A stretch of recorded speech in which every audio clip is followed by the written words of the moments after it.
will be continuing our series of export and import documentary, you could say the trade documents majorly. So when we are talking about the trade documents, the letter of credit is a very crucial document because it is next in the line with respect to your the most secured form of your document when it comes for securing the payment for the exporters. So next to your cash in advance, that stands second into the list is your letter of credit. As we know, in case of your international trade transactions, cash is the least preferred method of settling the trade accounts. So thereby letter of credit becomes the most, you could say, crucial and also the secured method of your documentary credit. And this very method is basically a contractual agreement whereby your issuing bank, which is the importer's bank, it will act on behalf of the customer, that means the importer or the buyer, and he promises to make the payment to the exporter, which is your beneficiary, for the receipt of the goods that have been received by the importer from the exporter, when provided those stipulated documents have been complied by the exporter. So herein, when we are talking about a letter of credit, that basically by the name itself states that a credit document or a document which you could say substantiates that there is a vouching by the bank that the bank will promise the payment to the exporter in case of any failure. Now understand this very carefully. When we say that the bank will provide the documentary credit, that means the bank will give the guarantee on behalf of the importer that in case any you could say that the importer fails to pay the payment, then in that case bank will be there who will be assuring that this payment will be made by the bank on behalf of the importer to the exporter. Now when we are saying that the bank will make the payment, why would bank make such payments? Why would bank come into such negotiations? It is because the importer first will reach out to the issuing bank, that means the importer's bank, providing some guarantee, that means some documentary proofs, so that that very issuing bank will act on behalf of that importer. See, when we are saying that the importer's bank will act on behalf of the importer or the buyer, it will do so when your credit worthiness of the importer is secured enough, when he is financial worthy of paying back the amount to the bank, or he is having a long standing good credit history with the bank. So then only would be the bank be ready to issue, to act on behalf of that very importer. And when we are saying about letter of credit, it is actually the most used form and the most secured form of you could say the trade when it comes to the mode of settlement. And when we say it from the point of view of your you could say the importer, then in that case your importer will make sure that those compliances with the issuing bank has made well in time, even before settling out the terms of conditions of a simple sale of contract act. Reason being in that because bank will require a number of documents that needed to be fulfilled by the importer so as to secure this guarantee from the issuing bank that the issuing bank will be acting on behalf of the importer. Now when we are saying that the issuing bank will will act on behalf of your importer, it will basically do what? It will basically use your intermediary banks, that means the in between banks which will facilitate this transaction and will make this transaction to the exporter. That means there are number of other banks that come into the place in between your importer and your exporter, and who play a very crucial you could say role. While let's say then from the exporter's point of view, there is also one nominated bank, and from the importer's point of view, there is, apart from your issuing bank, there is advising bank, there is confirming bank, who will act on behalf of both your importer and your exporter, and will settle the transaction, or basically will facilitate the entire transaction and will make the payment to the exporter. Now, when we are talking about this letter of credit, it is very crucial to understand that it is not what when we are signing a normal sales contract between the parties and it will be a inbuilt feature of the same. Rather, there is a separate contract when we talk about the letter of credit. It is entirely different. The parties have to separately sign a contract wherein they will be talking about the terms and conditions of the letter of credit.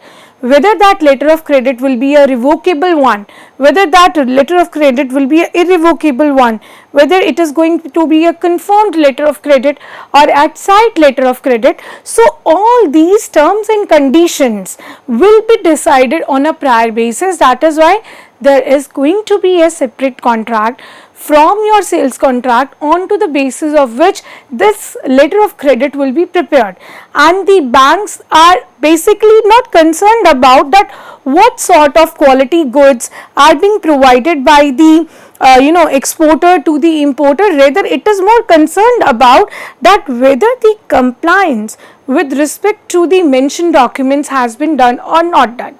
Right. So, herein the banks will not assure that okay, the goods that have been exported by the exporter to the importer, are they of some standard quality or whether they fulfill those terms of the sales contract or not, because whether you fulfill those Incoterms or whether you bind by other terms of the contract of your sales agreement or sales contract, that is not what is the purview of your banks, especially your issuing banks.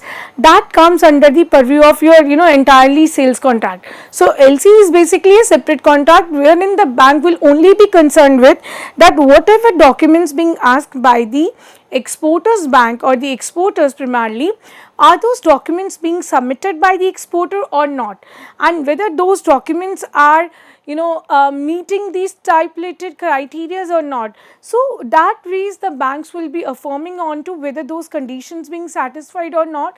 In case those conditions are not satisfied, then in that case the bank will not issue a letter of credit to the exporters, right. No matter what the the credit worthiness of the exporter, if the document is the main stipulating criteria, if that document is not what is being provided, then in that case the banks will not be providing for this letter of credit. Now, this bank's obligation is basically entirely contingent upon the seller's compliance with the terms and the conditions of the LC. As I mentioned primarily that in LC the banks only deal into the documents, they do not deal into the the goods or any other things that being attached to. They only deal up with the documents. If the documents being compliant, let it be your, let us say the documents are like some of the proof of the invoices, some of the proof of the the nominating bank confirm about the authenticity of your exporter. So, all those parameters needed to be met, and that is to be documentary, via documentary proof it has to be validated, and if they are validated by the documentary proof, then only it will be acceptable by the bank. Otherwise, the bank's obligation to pay is entirely upon whether those terms and conditions are abided or not. If they are not abided by, then the bank is free to have its discretion to issue a letter of credit or not to issue the same. Now, again this letter of credit can be arranged easily for maybe a one-time transaction between this exporter and importer, or it can be for a continuum of transactions. That means an ongoing series of transactions. So, that means what? That means if your importer and exporter is having one transaction, then also the LC can be arranged, which is very easy. Or even when they are having a series of transactions, that means one after another transactions in that entire continuum, in that entire consignment that being sent to the your importer. So, in that case it can very easily be arranged that the letter of credit for those respective ongoing series of transactions can be arranged by the importer for the exporter, right. Now, Another point, as I was saying, that letter of credit is into various types. It can be categorized into irrevocable or revocable. When we are saying irrevocable, it means it cannot be changed. That means unless both the parties agree, it cannot be, revoked. So that means both the parties have to come in tandem. They have to agree upon when they have to change the terms and conditions of a letter of credit. So then only a letter of credit would be, can be changed at a later point. And another point is that ki letter of credit is irrevocable, means that it cannot be revoked by one of the parties. It has to be a mutual decision when the parties want to revoke that letter of credit. So both the parties have to be there on to same point. They have to agree in tandem in principle for the same if they want to change those terms and conditions of the LC. If they are not in agreement, then the LC cannot be revoked, especially when it is a irrevocable one. Or second case can be when it can be a revocable one, when either of the party can have they can have that choice, that if they feel like that those certain conditions are not being met or they are not as per what being decided, so they can unilaterally make those changes, but again provided they have to inform the second party. It cannot be done in isolation. You have to take the confidence of the second party. Even though it is a revocable, the second party is free to do so, but sort of an intimation needed to be provided to the second party that these conditions are not being met. So the second party is having all the choices to any of the parties is having that choices that they may unilaterally make those changes, right. Now, unless these conditions of the LC state otherwise, they are most of the time irrevocable. That means the document may not be changed or cancelled unless the importer, banks and exporter agree. So that means what? It is 99% of the cases it is irrevocable, so as to avoid any ambiguity on the last leg. So that is why it says that neither the importer or the bank or the exporter, they individually have that choices to alter the LC or to revoke the same, because three of them, which is your importer, your banks and the exporter, they have to come in agreement. They have to be there into agreement whenever they want to revoke that LC. So that is why it says that it cannot be done. It is not such a decision which can be taken up into an isolation, right. A revocable LC is rather inadvisable, because it is very riskier proposition for the exporter. So the exporter will not be at you could say peace position when revocable LC is there. So that is why into any agreement these LCs, those revocable LCs are never ever advisable, because it is it brings a lot of riskier proposition along with in terms of your your bank, that is the issuing bank. It may revoke those LCs and the exporter will be heavily impacted by the same. So that is why most of the time it is, since you are trading into such volatile times and such a dynamic nature of the trade, and then to one is operating at the international level. So that is why it is always irrevocable LC that is always being recommended for such international trade transactions, right. Now, LCs, they are one of the most versatile and secure. So as I mentioned in the beginning that LCs are second into the list when it comes to in terms of the mode of settlement of payments, next to your this cash in advance, and cash is something which none of the countries trade into, they do not prefer into. And since now this is in a digitally integrated era, so this LCs is like one of the most versatile and also a secure instruments that is available to these international traders. Since these LCs, they are credit instruments, so the importer is supposed to the importer's credit is to be done through whom? That is the issuing bank. So the importer's credit with their bank is used to obtain this LC. Otherwise, why would the bank would guarantee for the payment that is to be made on behalf of the importer? So that is why the importer's credit worthiness, that will be checked upon, that will be scrutinized and verified, validated by the bank, then only the importer's credit with the bank will be used to obtain the letter of credit. And herein the bank will not be providing such services for on a free basis. It will be charging a fee and the requisite commission to render such services. So if the bank is issuing the LC on behalf of the your this importer, then the bank will of course charge a fee for the same to render such services, right.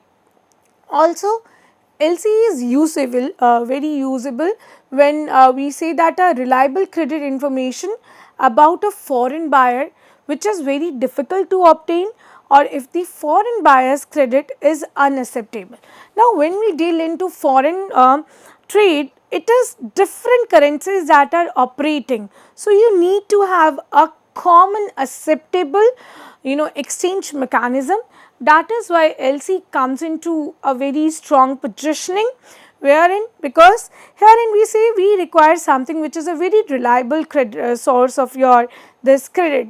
And also when we are talking about that if the foreign buyer's credit is unacceptable, in that case the exporter will be satisfied that okay, the credit worthiness of that importer's bank is really good. So, exporter will get satisfied by the credit worthiness of the importer's bank, because in that case when you are trading up with the foreign buyers, you are unsure about the credit worthiness of the buyers. So, in that case those banks, they come as a rescuer and they actually assures you about the credit worthiness of a importer. So, in that case, that is why we say the your exporter, it becomes very satisfied when the bank is issuing such guarantee. And these LCs, they are like a reliable credit information, because these being primarily issued by the issuing bank, which further is being confirmed by the confirming bank, or advising banks are there who play a very crucial role of providing those advisory services. And then there are also nominated banks on behalf of your these exporters, right. So, that is why it is very crucial to understand the very relevance of letter of credit and why it is a much secured option to operate into.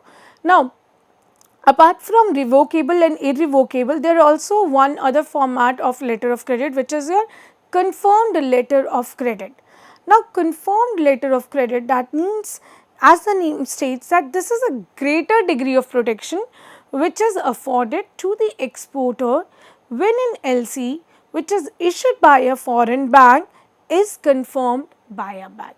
Now, see what is a confirmed letter of credit? When you are saying that okay, this LC is issued by a foreign bank which is nothing but the importer's bank, but then too that importer's bank LC that being issued by the issuing bank, that is being confirmed by some another bank which is the confirming bank. So, in those cases that confirming by the confirming bank brings you more assurance, more protections with respect to the letter of credit. So, that is why it says that this is a confirmed letter of credit which talks about a greater degree of protection and is afforded to the exporter when this LC being issued by a foreign bank is confirmed by a second, that is your confirmed bank, right.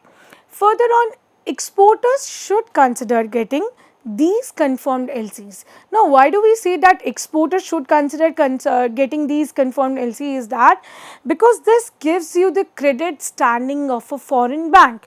When you are operating in such a nation which is a high risk market, or where there is a political upheaval, or economic collapses or devaluation is much more, or they are very dynamic environment, dynamic macro environment, or socio-political conditions. So, in those cases it is very much recommended that the exporters should try to fetch for the confirmed LCs, because that gives you this assurance, okay, that if this issuing bank it because of some economic disturbances is fails to make such payment, then there is a confirming bank which says no matter what, no matter whatever being the external conditions, the confirming bank will pay for the confirmed amount of the credit, right. So, that means it is like a doubly sure protection when we say that confirmed LCs are generated. So, they are concerned about the credit standing, if your exporters are concerned that okay, whether the credit standing of a foreign bank is is good or not, or whether they are performing well or not, or what being the conditions of a particular nation. In that case, preferably they should go for those confirming bank.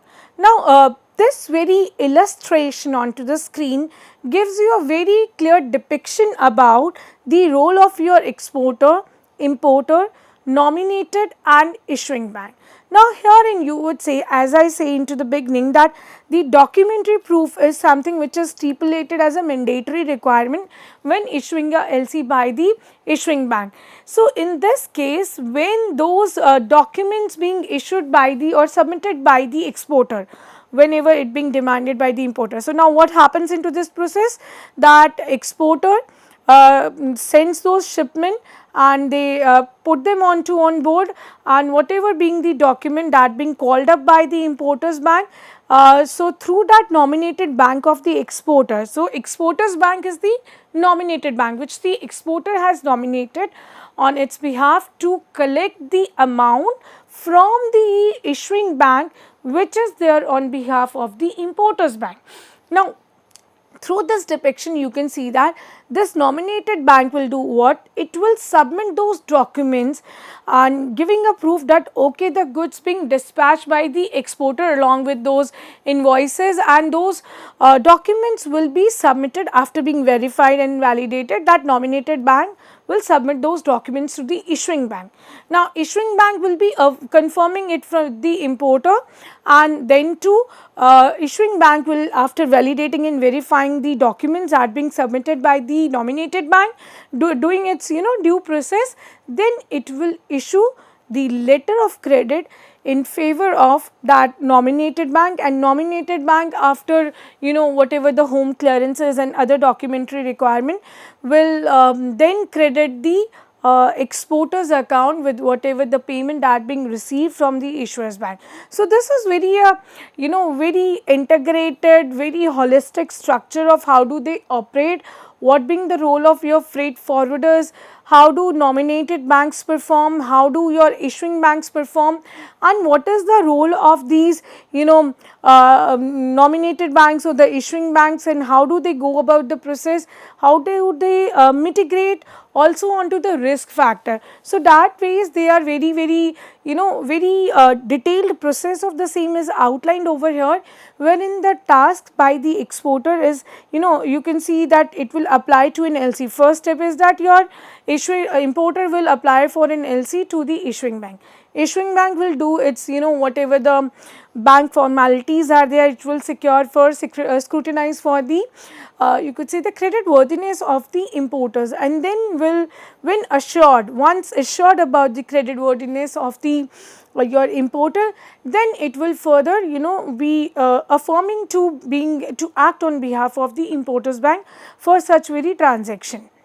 Now, it is not like once secured it will always be like that. So, for each and every transaction the importer has to provide such stipulated documents as being deemed to be fit by the issuing bank. So, it is not like a one time process, it is like an ongoing process. So, whatever transactions the importer will run with different exporters or with different nations or with different number of transactions. So, each time it has to request its issuing bank that it will act on behalf of the importer, and so on. The further process similarly will be followed up by the exporter, that it will be contacting its nominated bank, providing all those documents which are required, so that the nominated bank acts on behalf of the exporters, validates, authenticates its identity, and the after deducting the basic minimal charges or the commission for the same, the remittances it will be involved, it will be